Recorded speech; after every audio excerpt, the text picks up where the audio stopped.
Hi, I'm Sandi Warner with Warner Realty Group in Newport, Rhode Island, and today is Wednesday, May 13th. Wanted to talk for a minute about how the coronavirus might be affecting where and how people are going to live going forward.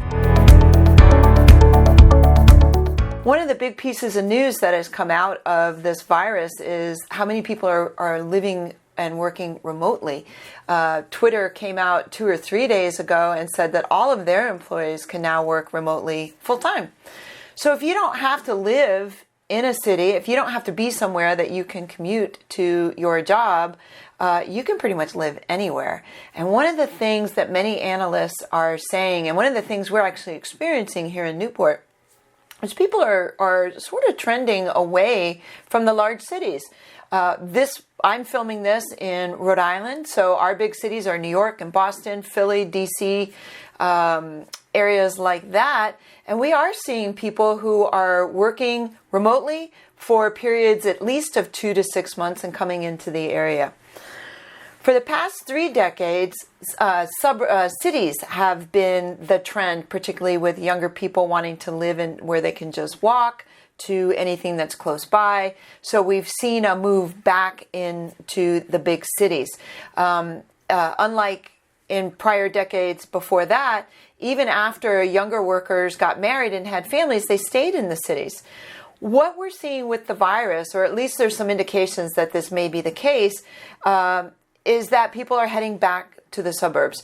If you think about it, if you live in New York City and you've got 2 young kids and your apartment's 400 square feet and you have to stay inside for long periods of time, you're not going to be a very happy camper. But if you came back out to the suburbs, you would have a yard, so it would mean less. It would be less maybe stressful for you to have to stay and work at home.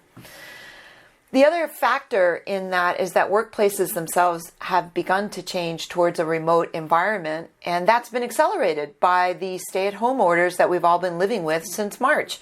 All of us have worked in some capacity in a remote fashion.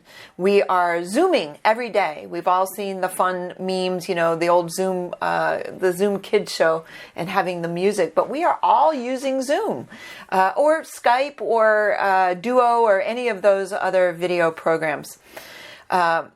There was a Harris poll performed on April 25th through April 27th, and it found that 46% of city dwellers are considering a move.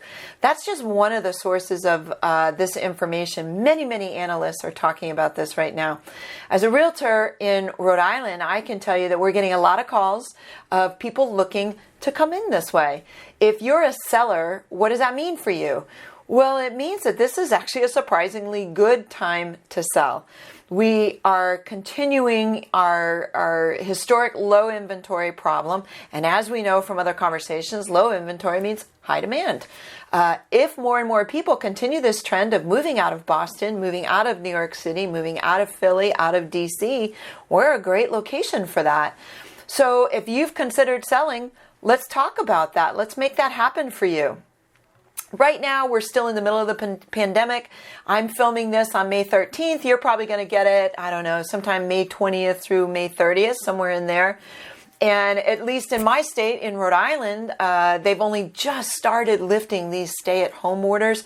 I think no matter who you listen to, they're saying we're going to be in this environment for at least the next 3 months, and some people say the next year.